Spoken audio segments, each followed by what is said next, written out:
মাধবদীতে কিছু চাঁদাবাজির ঘটনা ঘটেছে। আপনি একজন সচেতন রাজনৈতিক নেতা হিসাবে এটা কোন দৃষ্টিতে দেখছেন? আমি খুব নিন্দা জ্ঞাপন করি। আমি যদি বলি যে কোনো চাঁদাবাজি হয়নি, এই কথাটা বলা ঠিক হবে না। চাঁদাবাজি হয়েছে, দু একজন লোকের জন্য বিএনপির আজকে এই অবস্থা।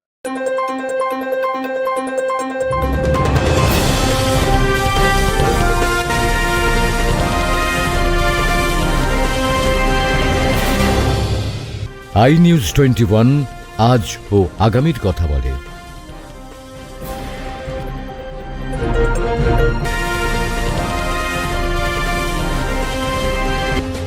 রাজনীতি, শিক্ষা, খেলাধুলা, সমাজ ব্যবস্থা সহ বিভিন্ন বিষয় নিয়ে আই নিউজ 21 এর আলোচনার গোল টেবিল। আই নিউজ 21 থেকে সকল দর্শকদের জানাচ্ছি শুভেচ্ছা এবং অভিনন্দন। আজকে আমরা কথা বলবো মাধবদী এলাকার সুপ্রতিষ্ঠিত এবং স্বনামধন্য শিক্ষক আলহাজ এম এ হান্নান স্যারের সুযোগ্য সন্তান, বিশিষ্ট রাজনীতিবিদ, বিশিষ্ট ছাত্রনেতা আব্দুল বাতেন শাহিনের সাথে আমরা মাধবদীর বিভিন্ন সমস্যা এবং এর সমাধান নিয়ে আমরা কথা বলবো আসন্ন পৌর নির্বাচনকে নিয়ে। এই নির্বাচনকে ঘিরে অনেক সমালোচনা হচ্ছে, কথাবার্তা হচ্ছে, কে নির্বাচিত হবেন, কারা কারা নির্বাচন করবেন, এই নিয়ে আমরা কথা বলবো তার সাথে। মাধবদী পৌর ছাত্র দলের প্রতিষ্ঠাতা সভাপতি, বর্তমান নরসিংদী জেলা বিএনপির সম্মানিত সদস্য, আমি বলবো একজন পোরখাওয়া রাজনীতিবিদ আব্দুল বাতেন শাহিন। আমরা তার সাথে আজকে কথা বলবো। আমাদের স্টুডিওতে এসে আপনার কেমন লাগছে? ধন্যবাদ, আপনাকে ধন্যবাদ জানাচ্ছি। আর আই নিউজ 21 এর কলা কৌশলী সহ সবাইকে ধন্যবাদ জানাচ্ছি। আমার কাছে স্টুডিওতে এসে ভালোই লাগছে, আর বিশেষ করে আপনার মতো একজন সাংবাদিককে পেয়েছি, আপনার সামনে বসে কথা বলতে আমার খুব ভালো লাগছে।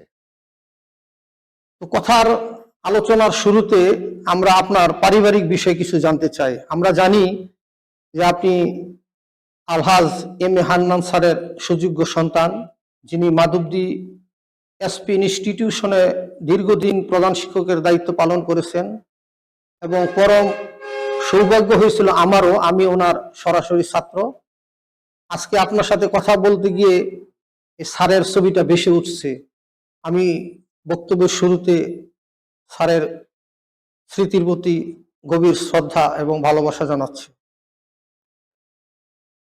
তো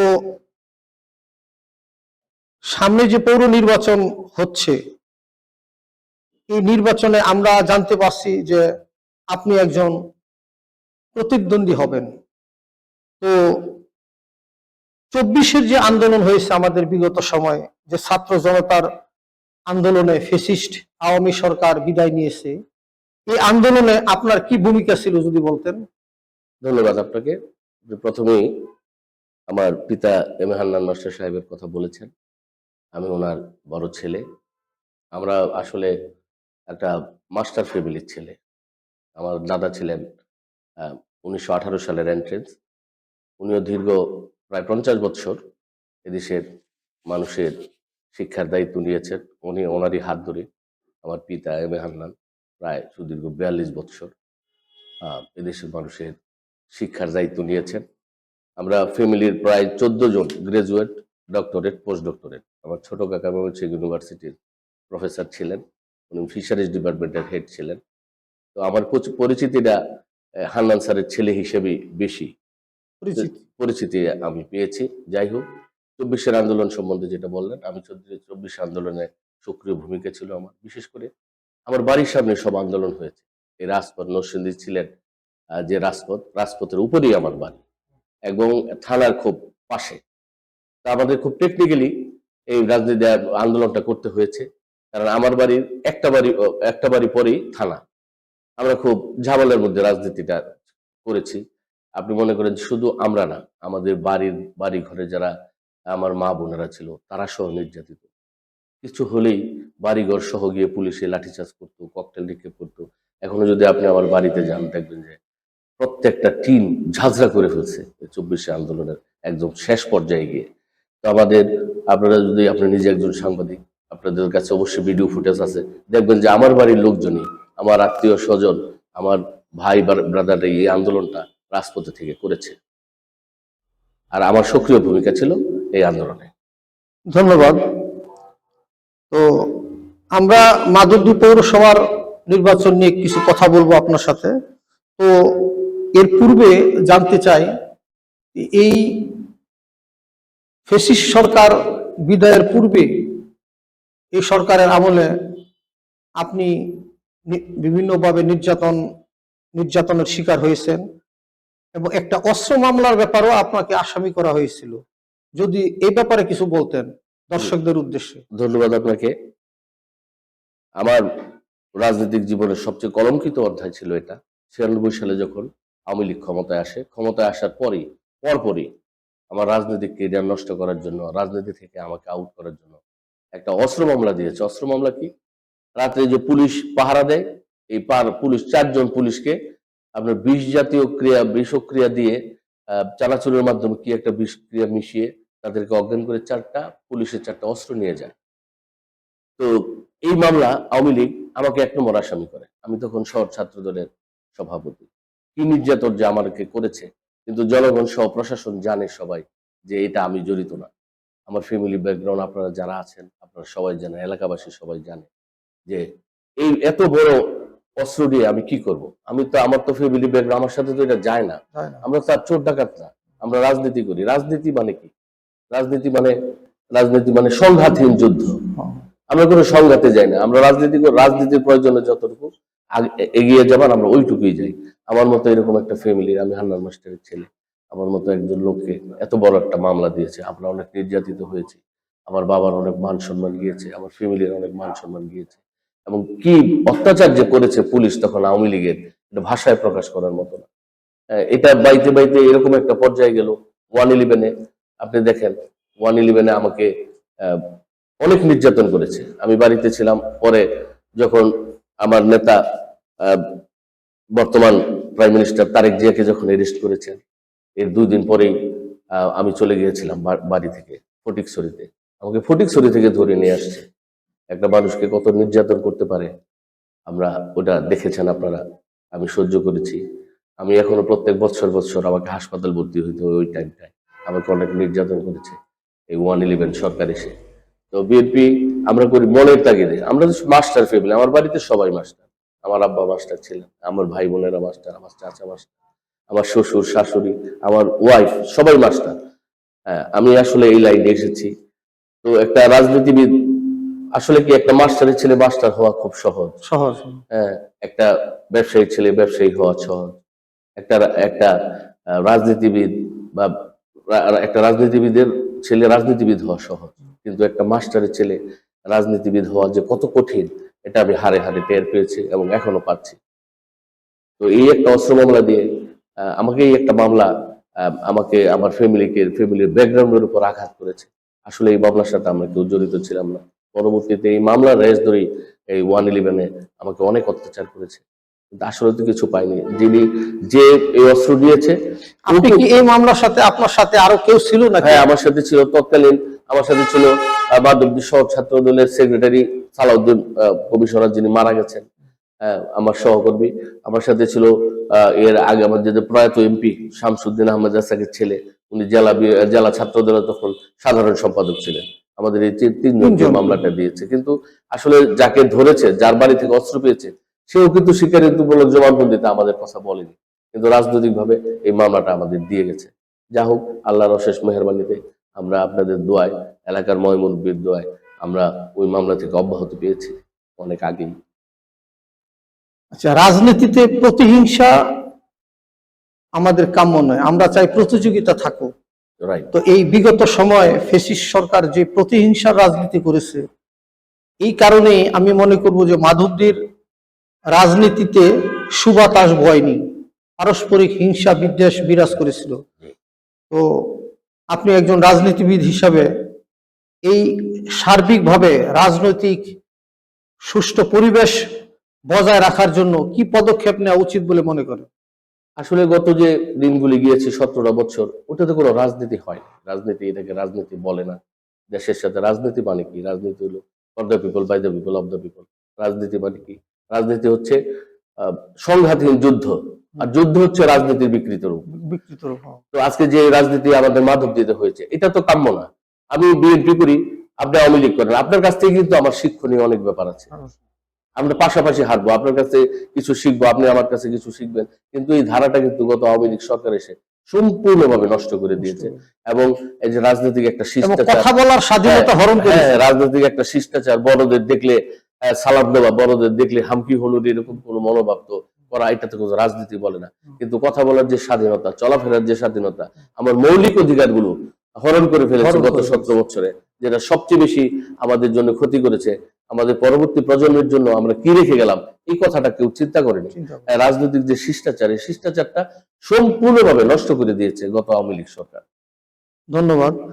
আসলে আমরাও চাই যে মাধবদী তথা নরসিংদীর দক্ষিণাঞ্চলে সুষ্ঠু এবং সুন্দর পরিবেশের মাধ্যমে যেন রাজনীতি থাকে। রাজনৈতিক প্রতিহিংসা এখানে আমরা কামনা করি না। আমরা চাই যেন রাজনৈতিক সুবাতাস, এখানে মত প্রকাশের স্বাধীনতা থাকবে, পারস্পরিক সৌহার্দ্য এখানে বজায় থাকবে। তাহলেই রাজনৈতিক ভাবে মাধবদী তথা এই নরসিংদীর দক্ষিণাঞ্চল উন্নত হবে। তো যাই হোক, আপনার সাথে অনেক কথা বললাম। তো সামনে মাধবদী পৌরসভা নির্বাচন আসছে, কারণ আমাদের এলজিডিআর মন্ত্রী বলছেন যে স্থানীয় নির্বাচনগুলো অতি সত্বর দিবে। তো এই বাতাস লেগেছে মাধবদীতে। মাধবদীরও বিভিন্ন পর্যায়ে আলোচনা হচ্ছে, সমালোচনা হচ্ছে, রাজনীতিতে কারা কারা আসবে, কারা কারা নির্বাচন করবে। তো আমরা যতটুকু শুনতে পেয়েছি যে আপনি একজন পৌর নির্বাচনে মেয়র পদপ্রার্থী, কথাটা কি সঠিক? আসলে সবাই তো একটা স্বপ্ন নিয়ে আগায়, আমার একটা স্বপ্ন আছে। আমি পৌরসভার নির্বাচন করার জন্য আমি মনস্থির করেছি। আমাকে যদি দল মনোনয়ন দেয়, অবশ্যই আমি নির্বাচনটা করব। আর এই পৌরসভার নির্বাচনের মধ্যে আমার একটা ইতিহাস আছে, আপনি যদি 1 মিনিট শোনেন। বলুন। মাধবদী পৌরসভা ঘোষিত হয়েছিল সম্ভবত 94-তে। আচ্ছা। 94 সালে মাধবদী পৌরসভা ঘোষণা হওয়ার পর থেকে আপনার সরকার এরকম একটা ব্যবস্থা করলো, তখন আওয়ামী লীগ সরকার যখন ক্ষমতায় আসলো, এরকম একটা ব্যবস্থা করলো যে তারা প্রশাসক নিয়োগ দেয়। এরকম একটা পরিস্থিতি হলো, জনগণ ভোটের অধিকার থেকে বঞ্চিত হচ্ছিল। ঠিক তেমনি একটি মুহূর্তে 2003 সালে আমি প্রথম জনগণের পক্ষে আমি হাইকোর্ট, সুপ্রিম কোর্টের মাধ্যমে জনগণের ভোট আমি উপহার হিসেবে মাধবদীতে নিয়ে আসি। জনগণ হাইকোর্ট ডিক্লেয়ার দিল যে এখন আর প্রশাসক দেওয়া যাবে না। জনগণ অধীর আগ্রহে নির্বাচনের জন্য প্রস্তুত, ভোট দেওয়ার জন্য অপেক্ষা করছে। সুতরাং আমরা চাই মাধবদী পৌরসভার নির্বাচন। এই আমি কিন্তু আমার মাধ্যমে কিন্তু পৌরসভার নির্বাচনটা আসে। তারপর আমি পৌরসভার নির্বাচনে আমি নিজেই অংশগ্রহণ করি। তখনকার ছিল মান্নান বিয়াসব ছিল, আমাদের ছিল নরসিংদীতে শামসুদ্দিন আহমেদ এরশাদ। তো আমার নির্বাচনী প্রায় শেষ জনসভায় 7 দিন আগে, তখন আসলে মনোনয়ন ওরকম ভাবে মনোনয়নটা দিতে পারিনি, কারণ অতি অল্প সময় নির্বাচনটা সম্পন্ন হতে যাচ্ছিল। তো আমার নির্বাচনী জনসভায় আমাদের এমপি প্রয়াত এমপি শামসুদ্দিন আহমেদ এরশাদ সাহেব আসেন। উনি এসে, আমি ওনাকে দাওয়াত করিনি, কিন্তু তারপরে উনি আসেন। আইসা উনি অনেক অনেক দুঃখের কথা বলছেন। যাই হোক, উনি আমাকে বলছে যে এই বছর তুমি নির্বাচনটা করো না, আগামীতে তুমি নির্বাচন করো। আমি তোমাকে বলে গেলাম আগামী যে নির্বাচন হবে ওটার মধ্যে তুমি অংশগ্রহণ করো। ওনার দুঃখের কথা বলে আমাকে ওই নির্বাচনী জনসভা থেকে আমাকে উঠিয়ে নিয়ে আসে। এবং আমি দলের প্রতি একনিষ্ঠ, এই জন্য আমি দলের বাইরে যাইনি। তারপর থেকে কিন্তু আমি এই পৌরসভা নির্বাচনের জন্য অপেক্ষা করছি, আমাকে কবে দল মনোনয়ন দিবে, আমি নির্বাচনটা করব। তারপর একটা নির্বাচন গেছে, ওই নির্বাচনও আমাকে মনোনয়ন দেওয়া হয়নি। তারপরেও কিন্তু আমি আমার দল ছাড়িনি। আমি দলের বাইরে, আমার পরিচয় আমি বিএনপি শাহীন, আমি হান্নান মাস্টারের ছেলে শাহীন, এটা যেমন পরিচয়, আমি বিএনপি শাহীন, এটাও পরিচয়। তারপরও এরপরে আরেকটা নির্বাচন গুলো, ওই নির্বাচনও আমাকে মনোনয়ন দেওয়া হয়। তো আগামীতে আবার নির্বাচন আসবে, এখন একটা সুষ্ঠু ধারা। মাধবদী এরকম একটা জায়গা। আজকে আপনাকে বলি, মাধবদী আজকে যদি কাঁচা টাকা যদি থাকতো, এরকম কাগজের টাকা না হয়ে, তাহলে কিন্তু মাধবদীর যে পয়সা, 7-8 গর্ত হয়ে যেত এই কাঁচা টাকার ভারে। মাধবদী এত পয়সা কিভাবে? আমাদের এখানে অনেক মিল কলকারখানা আছে, ছোট বড় মিলে অনেক কলকারখানা। আপনার বাংলাদেশের প্রায় 70% কাপড় আমাদের এই এলাকা থেকে আমরা উৎপন্ন হয়। বাংলাদেশকে সাপ্লাই দিয়ে থাকি। সুতরাং এটা এটা একটা বিরাট শিল্পাঞ্চল। এখানে একজন ভালো লোক আসতে হবে, একজন ভালো লোক আসতে হবে। আমি মনে করি যারা ক্যান্ডিডেট হয়েছেন সবাই ভালো, সবাই রাজনীতি করার মতো যোগ্যতা রাখে, মাধবদী পৌরসভার মেয়র হওয়ার যোগ্যতা রাখে। এর মধ্যে আমিও ক্যান্ডিডেট, আপনারা দোয়া করবেন। দল যদি মনোনয়ন আমাকে দেয় আমি অবশ্যই নির্বাচন করব আপনাদের দোয়া নিয়ে। তো আপনার কথা প্রসঙ্গে একটা কথা মনে পড়ে গেল, যে আপনি বলেছেন যে মাধবদী শিল্প শহর। আসলে এখানে কাঁচা টাকার কথা যে উল্লেখ করেছেন, এখানে 55টার মতো বাণিজ্যিক ব্যাংক আছে। জি। এটা কিন্তু কম কথা না। কম কোনো কথা, কম কথা। কোনো জেলা শহরেও এতগুলো এতগুলো ব্যাংক ব্যাংক নাই, নাই। যেটা মাধবদী শুধু পৌরসভা, এখানে থানাও হয় নাই। না। যদিও আমরা থানার জন্য দাবি করে আসছি, কিন্তু এখানে থানা হয় নাই, শুধু পৌরসভা। এর মধ্যে 55টা ব্যাংক। 55টা সত্যিকার অর্থে এখানে কোটি কোটি টাকার লেনদেন হয়। হ্যাঁ। তো আজকে দেখেন, সরি, হুম। আজকে দেখেন আপনি আমার মাধবদী বাজারে, আপনি জানেন কোটি টাকা হাতে নিয়ে কিন্তু এই দোকান থেকে ওই দোকানে যায়। যায়। হ্যাঁ, আজ পর্যন্ত কোনো অঘটন অঘটন ঘটে না। কাদের জন্য ঘটেনি? আমরা আছি, আপনারা আছেন, আপনাদের মতো ভালো মানুষগুলি আছে। আমরা যারা রাজনীতি করি মাধবদী, সবাই রাজনীতিবিদ, সবাই খুব ভালো রাজনীতিবিদ যারা আছে। এই পর্যন্ত মাধবদী বাজারটাকে আমরা আগলে রেখেছি। অতীতে যারা আপনার মেয়র ছিলেন সবাই ভালো ছিলেন। আমাদের ছিলেন শফিউদ্দিন শাফি চেয়ারম্যান, যিনি কিছুদিন আগে মারা গেছেন। শকত চেয়ারম্যান ছিলেন, হাজী ইলিয়াস ছিলেন। সবাই কিন্তু আমাদের এই যে ব্যবসা বাণিজ্যটাকে সামনে রেখে রেখেছেন। আমাদের রাজনীতিটা করেছে। তো এই যে এতগুলো ব্যাংক কেন হয়েছে, এতগুলো ব্যাংক, এখানে উন্নতির চরম শিখরে কিন্তু আমরা এখন আছি। একটা যে কোনো অঘটন কিন্তু আমাদেরকে ধ্বংস করে দিতে পারে। এই জন্য সঠিক একটা নেতৃত্বের দরকার। এখন শুধু সঠিক একটা নেতৃত্বের দরকার।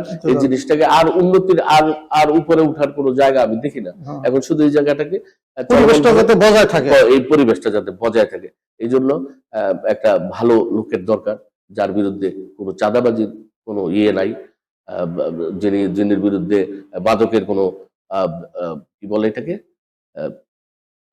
অভিযোগ মাদকের অভিযোগ নাই, যিনির বিরুদ্ধে চাঁদাবাজির কোনো অভিযোগ নাই, একজন ভদ্র নম্র ভদ্র একজন। আচ্ছা, আপনার কথার মাঝখানে একটা কথা বলতে চাই, সেটা হলো যে আপনি চাঁদাবাজির কথা বলেছেন, ব্যবসায়ীদের পরিবেশের কথা বলেছেন, সুষ্ঠু পরিবেশের কথা।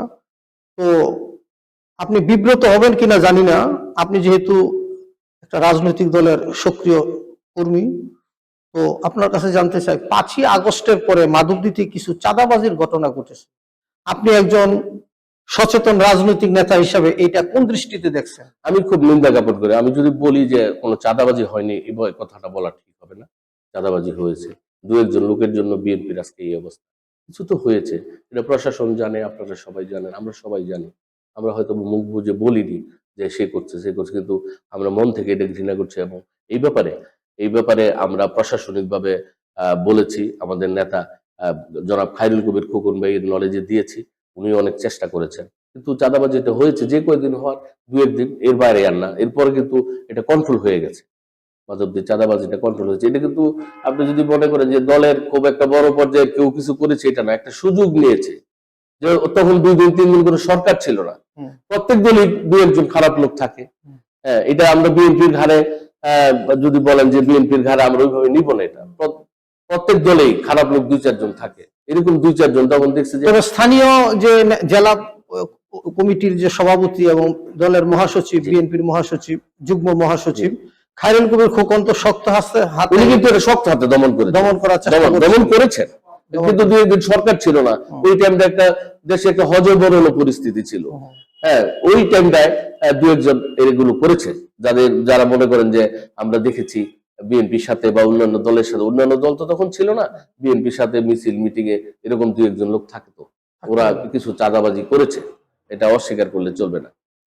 তো আমরা চাই এটা প্রশাসনিক ভাবে ওদের বিরুদ্ধে এখন তো সময়, এটা মাধবদীর একটা বিচারের আওতায় আনা হোক। এই প্রশ্নটা আপনাকে করার উদ্দেশ্য হলো, আপনি বলেছেন যে মাধবদী বাজারের ক্ষুদ্র ব্যবসায়ী থেকে আরম্ভ করে বড় ব্যবসায়ীরা পর্যন্ত ব্যাংকের লেনদেন নির্বিঘ্নে করতে পারে। টাকা এখানে লেনদেন করে, হাতে টাকা নিয়ে তারা ব্যাংকে যায়। এখানে চাঁদাবাজির ঘটনা, আসলে ঘটনাকে এই বাতাসকে একটু মলিন করেছে বলে আমি মনে করি। হ্যাঁ, কিছুটা হলেও হয়েছে। আমরা কিছুটা হলেও মাধবদীবাসী আমরা মানে বিতর্কিত হয়েছে এই ঘটনাটায়। তো আচ্ছা, আপনার কাছে আরেকটা প্রশ্ন করি, সেটা হলো আপনি আহ, বলেন মাধবদী এবং তার আশেপাশের এলাকা, বিশেষ করে নরসিংদীর দক্ষিণাঞ্চলে কোন সমস্যাটা আপনার বেশি বলে মনে হয়, প্রকট বলে মনে হয় এই এলাকায়? আমাদের এই সমস্যাটা, সবচেয়ে বড় সমস্যাটা এখন একটু লাঘব হয়েছে আমরা যেটা করছি, আমাদের শিল্পাঞ্চল বিদ্যুতের ব্যাপারটা আমাদের কিন্তু একটা বিরাট ব্যাপার। বিদ্যুৎ আর গ্যাস যদি আমাদের আমাদের সাপ্লাইটা ঠিক মতো থাকে, তাইলে মাধবদী অনেক এগিয়ে যাবে। আরো বিদ্যুৎটা একটা বিরাট সমস্যা। এই যে বিদ্যুতের ঘাটতি বা বিদ্যুৎ দিতে পারে না, বিদ্যুতের লোডশেডিং, এটা আমাদের ব্যবসা প্রতিষ্ঠানকে অনেক পিছনে নিয়ে যাচ্ছে। আর মাধবদী বাজারের কথা যদি ধরেন, মাধবদী বাজারে যে যানজট যেটা, এটা মানে পরিস্থিতি খুব ভয়াবহ, ভয়াবহ, হ্যাঁ। ভয়াবহ অবস্থা। হ্যাঁ, একটা স্বাভাবিক হাঁটাচলা করা যায় না। স্বাভাবিক হাঁটাচলা করা যায় না।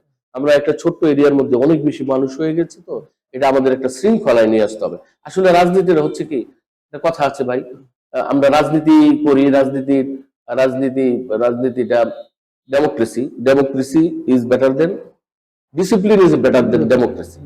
এখন আমরা ডেমোক্রেসি করতে করতে এরকম একটা পর্যায়ে এসেছি, আমরা ডিসিপ্লিন মানতেছি না। আমরা এখন কিন্তু ডেমোক্রেসি অনেক হয়েছে, আমরা ডিসিপ্লিনে আসি।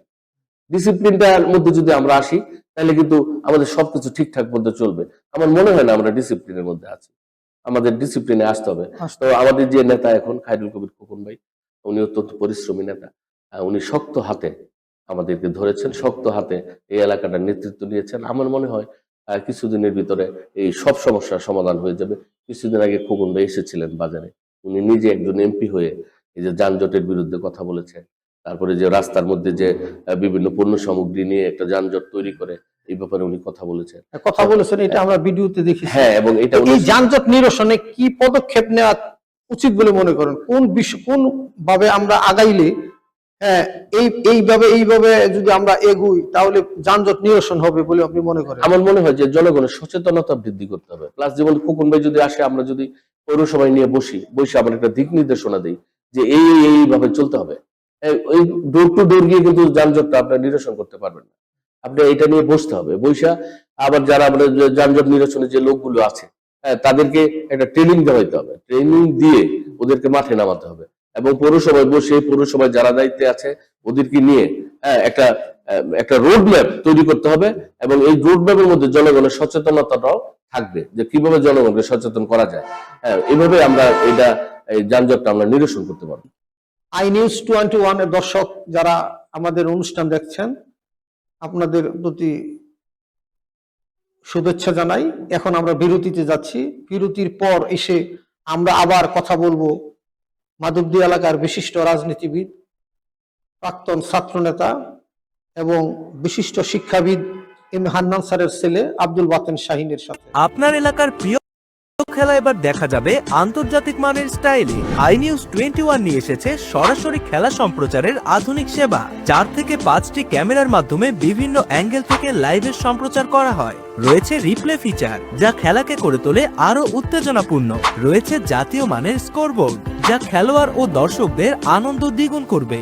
আপনার এলাকার মাঠটি এখন হয়ে উঠবে আন্তর্জাতিক স্টেডিয়ামের মতো। এবং ফেসবুক ও ইউটিউব লাইভের কল্যাণে আপনার প্রিয় খেলা ছড়িয়ে পড়বে সারা বিশ্বে। এছাড়াও নাটক, সেমিনার, সভা সমাবেশ সহ সকল ধরনের অনুষ্ঠান লাইভ করা হয়। তাই এখনই যোগাযোগ করুন আমাদের সাথে। যোগাযোগ করতে স্ক্রিনে দেওয়া নাম্বারে হোয়াটসঅ্যাপ করুন অথবা মেসেজ দিন আমাদের পেজে। এখনই সাবস্ক্রাইব করুন আমাদের ইউটিউব চ্যানেলে এবং ফলো দিন ফেসবুক পেজে। ধন্যবাদ জানাচ্ছি iNews21 কে। আমরা আবার বিরতির পর ফিরে এলাম। আমরা অসমাপ্ত কথা নিয়ে আবার আলোচনায় অগ্রসর হচ্ছি। আমাদের সাথে আছেন আব্দুল বাতেন শাহিন।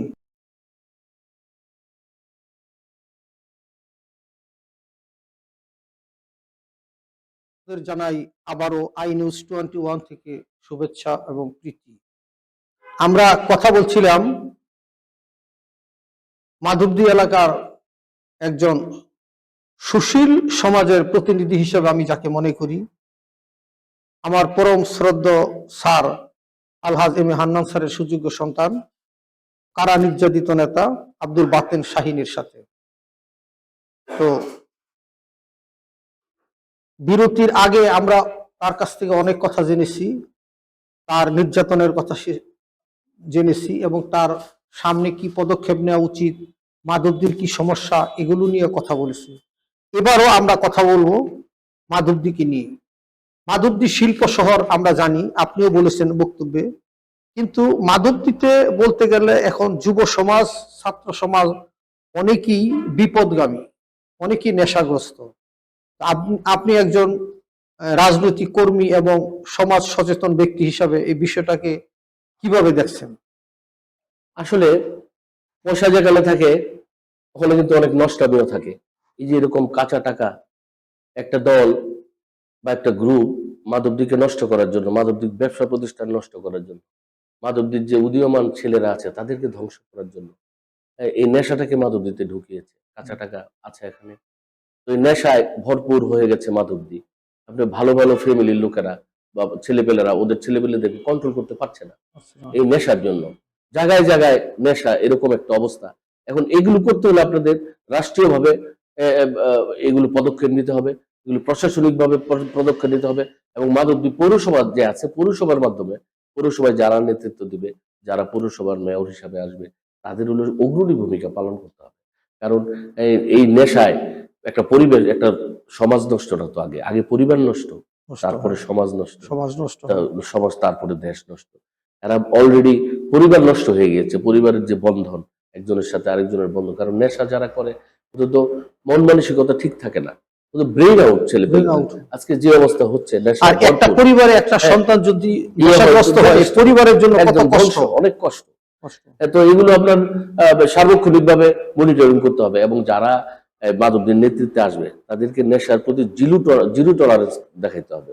নেশা বিক্রি করবে কিভাবে? নেশা তো বিক্রি করার পরিবেশ আজকে মনে করেন যে একজন ভালো শক্ত প্রশাসক যদি থাকে, একজন শক্ত দায়িত্ব নিয়ে যে আমার পৌরসভায় আমি কোনো নেশাখোর দেখতে চাই না, আমার পৌরসভায় আমি কোনো নেশা বিক্রি করতে দিব না, আপনার এরকম মন মানসিকতা আপনার যদি কথা থাকে, ঠিক আছে, তবে তাহলে আমি কিন্তু সম্ভব না আপনার নেশা কথা, বিক্রি হ্যাঁ করা। ধন্যবাদ। আপনার কথার সাথে আমি একটু সংযোজন করতে চাই, সেটা হলো যে নেশা, অভিভাবক যারা আছে তারা তো সচেতন হবে, কিন্তু প্রশাসন, আমি পুলিশ প্রশাসনের দিকে ইঙ্গিত করছি, তারা যদি আন্তরিক হয়, তারা যদি সচেতন হয়, তাহলে আমি মনে করি অধিকাংশ নেশাগ্রস্ত সঠিক পথে ফিরে আসবে, সঠিক পথে ফিরে আসবে। কিন্তু তারা তো তাদের কাছ থেকে আশকারা পায়। সেটাই তো, এই জন্য একজন শক্ত প্রশাসকের দরকার, একজন শক্ত অভিভাবকের দরকার, যারা যিনির মাধ্যমে আহ, আহ, এই নেশাটাকে একদম ইয়া করে, নেশামুক্ত মাধবদী তৈরি করা যায়।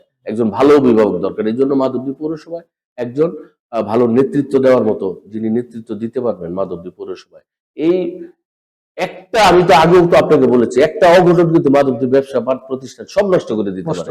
আজকে অনেক অনেক জায়গায় আমরা দেখেছি একটা ঘটনা, একটা দুর্ঘটনা কিন্তু একটা বাজার, একটা এলাকা ধ্বংস করে দিয়েছে। আমাদের যে অবস্থান, এখন তো নেশাখোরকে আমরা কোনো প্রশ্রয় দিতে পারি না। নেশা বিক্রি হবে কেন? কিভাবে বিক্রি হয় একটা সমাজের মধ্যে নেশা? আমরা যদি সবাই সচেতন হই। আচ্ছা, আপনার বক্তব্যের সাথে আমি একটু সংযোজন করতে চাই। অনেকে বলেন যে বর্তমান ছাত্র যুবক যে বিপদগামী হচ্ছে, এটা কয়েকটা কারণের মধ্যে একটা কারণ হলো যে মাধবদীতে ভালো শিক্ষা প্রতিষ্ঠান নেই। যাও মাধবদী এসপি ইনস্টিটিউশন আছে এবং গার্লস স্কুল আছে, এরপরে কিন্তু ভালো শিক্ষা প্রতিষ্ঠান নেই। আমরা মাধবদী মহাবিদ্যালয় আছে, কিন্তু এখানে ছাত্র খুব কমই ভর্তি হয় এবং ঠিকমতো পড়াশোনা হয় না, ক্লাস হয় না, যার কারণে ছাত্ররা এই বিপদগামী হওয়ার একটা পথ খুঁজে পায়। অনেকে মনে করেন যে ভালো এবং মানসম্পন্ন একটা শিক্ষা প্রতিষ্ঠান যদি মাধবদীতে হতো, তাহলে এই ছাত্র এবং যুবকরা অধিকাংশই নেশাগ্রস্ত থেকে ফিরে আসতো এবং ভালো পথে তারা পরিচালিত হতো বলে। আপনি কি মনে করেন? ধন্যবাদ আপনাকে, আপনি একটা সঠিক কথা বলেছেন। আমরা সব দিক দিয়ে উন্নতি করেছি, কিন্তু আমাদের লেখাপড়ার মান উন্নয়ন হবে এরকম কোন প্রতিষ্ঠান আমরা কিন্তু তৈরি করতে পারি নাই। এই প্রতিষ্ঠানগুলো, যেটা মাধবদী এসপি ইনস্টিটিউশন একসময় কিন্তু অনেক স্বনামধন্য ছিল, নরসিংদী জেলার মধ্যে প্রথম স্থান অধিকার করেছিল এই মাধবদী এসপি। আজকে কিন্তু ওই অবস্থাটি নেই।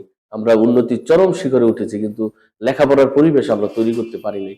এই মিল কারখানা আমাদেরকে অনেক কিছু দিয়েছে। আবার এটাও কিন্তু ঠিক, আপনি দেখেন মাধবদী হাই স্কুলের মাঠ ছাড়া আপনি শান্তিতে নিঃশ্বাস ফেলবেন এরকম একটা জায়গা, খেলাধুলার জায়গাও কিন্তু নাই। সব আমরা নষ্ট করে ফেলেছি। তো আসলে ছেলেপেলেদেরকে, এরা তো কোমলবতী, এদেরকে আমাদেরকে ট্রেন্ড আপ করতে হবে, এদেরকে নিয়ে আসতে হবে, আমাদের লাইনে আনতে হবে। এই জন্য আমি বারবার বলি, প্রশাসন আছে এবং একজন শক্ত অভিভাবকের দরকার। একজন শক্ত অভিভাবক যদি থাকে, তাহলে মাধবদীর মতো জায়গায় নেশা এটা হইতে পারে না, নেশা বিক্রি করা কোনোভাবেই সম্ভব না। কিভাবে বিক্রি করবে? শুধু একজন মানুষের প্রতিবাদ, একজন দক্ষ প্রশাসকের দরকার, যে আমি নেশাখোরকে নেশা খাইতে দিব না, আমি নেশা বিক্রি করতে দিব না মাধবদী পৌরসভায়। এইটুকু মনোবৃত্তি নিয়ে যদি 1 নম্বর স্থানে যদি এটা রেখে কেউ মাধবদী পৌরসভায় বসেন, তাইলে কিন্তু নেশামুক্ত হয়ে যাবে। মাধবদী নেশা করার মতো আপনি মনে করেন যে এটার জন্য আমাদের যারা গার্জিয়ান আছে ওদেরকে নিয়ে বসতে হবে, যারা ছেলেপেলেরা আছে এই লেনে যাচ্ছে তাদেরকে নিয়ে বসতে হবে। তাদেরকে শুধু রাগারাগি করে তাদেরকে পিটিয়ে কিন্তু এই পথ থেকে আনা যাবে না, তাদেরকে বুঝদান করতে হবে।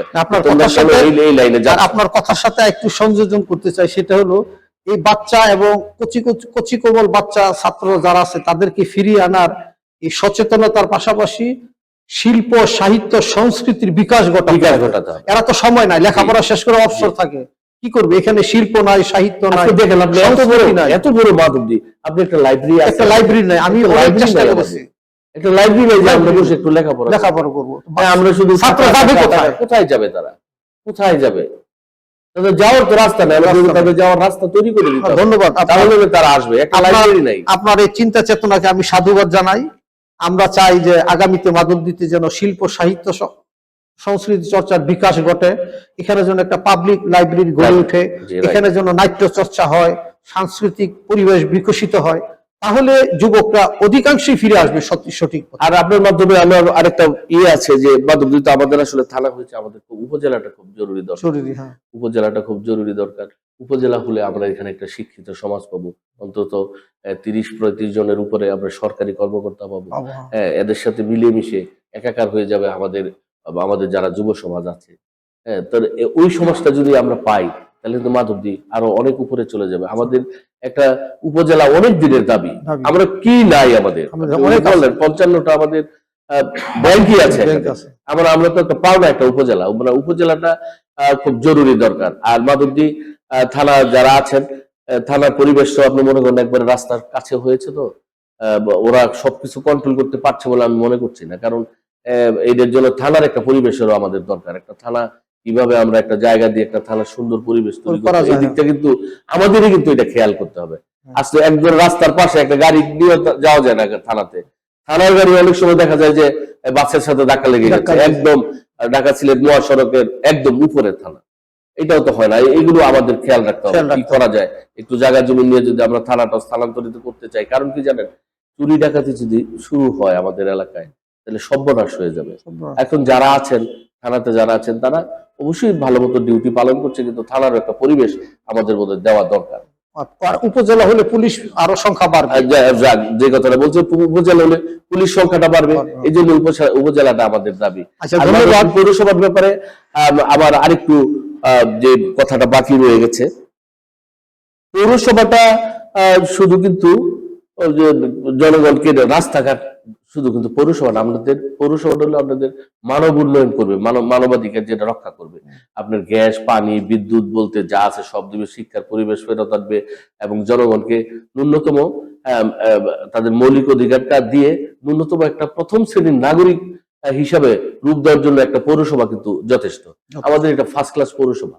আমরা অনেক টাকা ট্যাক্স দিই সরকারকে, মাধবদী থেকে কিন্তু অনেক টাকা ট্যাক্স দেওয়া হয়। সুতরাং ওই হিসাবে কিন্তু মাধবদীর পৌরসভার পরিবেশটা কিন্তু ভালো না, ততটা ভালো না, এটা আপনি নিজেও জানেন। আমরা আজকে মাধবদী পৌরসভার সামনে দেখেন কত বড় যানজট থাকে। এগুলো তো আমাদের জন্য ভালো হচ্ছে না, ভালো লক্ষণ না। আচ্ছা, যাক, আপনাকে আপনার কথার মাঝখান দিয়ে আরেকটা কথা, আমরা এখন আলোচনার প্রায় শেষ পর্যায়ে চলে আসছি। এখন ছোট করে একটি কথা জানতে চাই এবং আপনার কাছে অনুরোধ করব, যারা এই জাতীয়তাবাদী শক্তি, মানে আপনি বিএনপি করেন, বিএনপির নেতা কর্মীরা যারা বিগত সময় বিভিন্ন ত্যাগ স্বীকার করেছে এবং ফ্যাসিস্ট সরকারের নির্যাতন ভোগ করেছে, এখন সুদিন আসছে তাদের, বিশেষ করে বিএনপির, এই বিএনপির ত্যাগী নেতা কর্মীদের উদ্দেশ্যে যদি কিছু বলতেন। ধন্যবাদ। আসলে বিএনপি ত্যাগী নেতা আমরা হলাম বিএনপি পরিবার, আমরা একটা বিএনপির পরিবার। আমার বাবা কিন্তু ফাউন্ডার মেম্বার বিএনপি। আমরা বিএনপিটাকে যেভাবে ধারণ করি ওই হিসাবে আমি বলতে চাই, যারা এই যে 24-এ যারা নির্যাতিত হয়েছে, যারা এখনো বেঁচে আছে, তাদেরকে একটা সম্মান দেওয়া উচিত তাদেরকে, সমাজে তাদের মাধ্যমে আরেকটা পরিবর্তন হয়েছে, আমরা দ্বিতীয়বার স্বাধীনতা অর্জন করেছি তাদের মাধ্যমে, তাদেরকে একটা সম্মানের জায়গায় নিয়ে আসতে হবে। সম্মানের জায়গায় নিয়ে আসলে না হইলে কি হয় জানেন, আমরা অদূর ভবিষ্যতে আর এই আন্দোলন সংগ্রাম ভালো কাজের জন্য, প্রতিবাদ ভালো কাজকে এগিয়ে নিয়ে যাওয়ার জন্য লোক আর আমরা পাবো না, ত্যাগী নেতা পাওয়া যাবে না। ত্যাগীদের যারা আছে অবশ্যই তাদেরকে মূল্যায়ন করা উচিত। আমি আমাদের খায়রুল কবির খোকন ভাইয়ের মাধ্যমে সারা দেশবাসীকে বলতে চাই, শুধু প্রধানমন্ত্রীকে সব বলতে চাই যে ত্যাগী নেতা যারা আছে তাদের মূল্যায়ন করা, অবশ্যই তাদেরকে মূল্যায়ন করেন। আপনার ওদের মূল্যায়নের মাধ্যমে বাংলাদেশটা অনেক এগিয়ে যাবে এবং ওদেরকে সামনে এগিয়ে দিলেই আমাদের মনে হবে যে হ্যাঁ, আমাদের রাষ্ট্রটা ঠিক মতো চলছে, আমরা একটা সভ্য রাষ্ট্রে পরিণত হয়েছি। আজকে যারা, জি আপনি সুন্দর কথা বলেছেন। আসলে যুগে যুগেই ত্যাগীরা অনেক সময় মূল্যায়িত হয় না। ত্যাগীদের মূল্যায়ন না করলে কিন্তু দেশ এগোতে পারে না সঠিক পথে। আর এই দেশের জন্য, স্বাধীনতার জন্য, দেশের মাটির জন্য যারা ত্যাগ স্বীকার করে তারা অনেক সময় অবহেলিত থাকে। আপনার কথার সাথে সুর মিলিয়ে আমি বলতে চাই, যারা এই দক্ষিণাঞ্চলের ত্যাগী বিএনপির নেতা তারা যেন মূল্যায়িত হয়, এই প্রত্যাশা আপনার মাধ্যমে করি। তো যাই হোক, এখন আপনার কাছে শেষ প্রশ্ন, সেটা হলো যে এই সম্প্রতি অনুষ্ঠিত হয়ে গেল ত্রয়োদশ জাতীয় সংসদ নির্বাচন। এই নির্বাচনে দক্ষিণাঞ্চল নরসিংদী 1 আসন থেকে বিজয়ী হয়েছেন খায়রুল কবির খোকন, দলের যুগ্ম মহাসচিব। তো আমরা দেখতে পেরেছি সেটা হলো যে বিএনপি জয়লাভ করলেও প্রতিদ্বন্দ্বী যে জামায়াতে ইসলামী তারাও কিন্তু ভালো ভোট পেয়েছে, অনেক ভোট পেয়েছে। এই যে বিষয়টাকে আপনি কোন দৃষ্টিতে দেখছেন? আসলে নির্বাচন সুষ্ঠু হয়েছে, ভোট যেটা পড়েছে সুষ্ঠু। এখন জামাত ইসলাম ভোট পেয়েছে, এত ভোট তাদের ছিল না। আমাদের দেখতে হবে যে এরা এত ভোট কেন নিল, আমাদের কি দুর্বলতা আছে, না আমাদের মধ্যে থেকেই আমাদের কর্মকাণ্ডে অনেকে ব্যথিত হয়ে, অনেকে আক্রোশ দেখিয়ে জামাত ইসলামকে ভোট দিয়ে দিয়েছে। এটাও কিন্তু আমাদের দেখতে হবে, কারণ জামাতের তো এত ভোট নাই। কিন্তু নির্বাচন যদি বলে যে নির্বাচন সুষ্ঠু হয় নাই, এটা ঠিক না, নির্বাচন সুষ্ঠু হয়েছে একদম। তারপরেও কিন্তু আমাদের নেতা প্রায় ৭৪-৭৫ হাজার ভোটের ব্যবধানে পাশ করেছে। অন্যান্য দল নাই, অন্যান্য দলের লোকেরাও কিন্তু জামাতকে, ওরা তো বিএনপি থেকে ভোট দিবে না, জামাতকে ভোট দিয়েছে যারা ভোট কেন্দ্রে গিয়েছে। তো যাক, ভোট দিয়েছে, জামাত অনেক ভোট পেয়েছে, অনেক, এত ভোট যদিও তাদের নেই, তারপরে তাহলে কোত্থেকে পেল? আমাদের একটা দুর্বলতা থাকতে পারে, আমাদের এই দুর্বল দিকগুলো দেখতে হবে প্রত্যেকে। ওরা এত ভোট পেল। ধন্যবাদ। আপনার কথা হলো যে জামাত নির্বাচনে ভোট বেশি পেয়েছে, এতে প্রমাণিত হয় নির্বাচন সুষ্ঠু হয়েছে। নির্বাচন কোনো অসুস্থ হয় না। এই নির্বাচনের মাধ্যমে আমাদের যে নেতা খায়রুল কবির খোকন ভাই, খায়রুল কবির খোকন ভাই তো একটা ইতিহাস। খায়রুল কবির খোকন ভাই একটা ইতিহাস, জাতীয় বীর। উনি ডাকসুর জিএস ছিলেন, ওনার মাধ্যমে এরশাদ বিরোধী আন্দোলনটা হয়েছে। ওই হিসাবে সারা দেশ ওনাকে জাতীয় বীর হিসেবে উপাধি দিয়েছেন। ওনার মতো একজন লোক আমরা মাধবদী সদরে পেয়েছি, এই জন্য আমরা অনেক ভাগ্যবান যে ওনার মতন একজন মানুষকে, উনি খুব ভালো মানুষ। হ্যাঁ, ওনার মতো একজন মানুষকে আমরা আমাদের এমপি হিসেবে পেয়েছি, অথবা আগামীতে মন্ত্রী হিসেবে পাবো। খায়রুল কবির খোকন ভাই তো আমাদের যে 15 মাস ছিলেন, 15 মাসে কিন্তু উনি 300 কোটি টাকার কাজ করেছেন। উনাকে যদি আমরা 5 বছর রাখতে পারি, বিগত সময়ে উনি যে 15 মাসের এমপি হয়েছিল, প্রয়াত এমপি শামসুদ্দিন আহমেদ এসাক মারা যাওয়ার পরে 15 মাসে যে উপনির্বাচনে উনি এমপি হয়েছিলেন, তো উনি যদি 5 বছর থাকে, আমাদের এলাকার যত অসম্পূর্ণ কাজ আছে আমরা আশা করি ওনার মাধ্যমে শেষ হবে। কারণ খায়রুল কবির খোকন ভাই এমন একটা ব্যক্তি, উনি কোনো মন্ত্রণালয়ে কোনো কাজ নিয়ে গেলে ওনাকে ফেরত দিবে এরকম মন্ত্রণালয় আছে বলে আমি মনে করি না। এই জন্য আমরা অনেক ভাগ্যবান যে খায়রুল কবির খোকন ভাইয়ের মতো লোককে আমরা এমপি হিসাবে পেয়েছি। ধন্যবাদ আপনাকে। আমরা এতক্ষণ কথা বললাম আপনার সাথে, আপনার অনেক সুচিন্তিত মতামত আমরা আপনার মাধ্যমে iNews21 শ্রোতাবৃন্দ যারা আছে তাদের কাছে তুলে ধরলাম। আমরা চাই যে আপনার এই কথাগুলো যেন সংশ্লিষ্ট কর্তৃপক্ষ গুরুত্ব দেয় এবং আপনার কথাগুলোর মধ্য দিয়ে, এবং আমরা প্রত্যাশা করি যে মাধবদীতে রাজনৈতিক সুপরিবেশ, সুষ্ঠু পরিবেশ এবং রাজনৈতিক সুবাতাস যেন এখানে প্রবহমান থাকে। আর পাশাপাশি আসন্ন পৌর নির্বাচনে আপনি ক্যান্ডিডেট হবেন, আপনার পাশাপাশি যারা প্রতিদ্বন্দ্বিতা করবেন সবার সুস্বাস্থ্য মঙ্গল কামনা করে, এবং বিশেষ করে আপনার সুস্বাস্থ্য মঙ্গল কামনা করে আজকের মতো বিদায় নিচ্ছি iNews21 থেকে। ধন্যবাদ। আপনাকে ধন্যবাদ। আপনার মাধ্যমে iNews21 এর কলাকৌশলী সহ যারা আছেন সবাইকে আমার তরফ থেকে ধন্যবাদ জানাচ্ছি। ধন্যবাদ। আসসালামু আলাইকুম। ওয়ালাইকুম আসসালাম।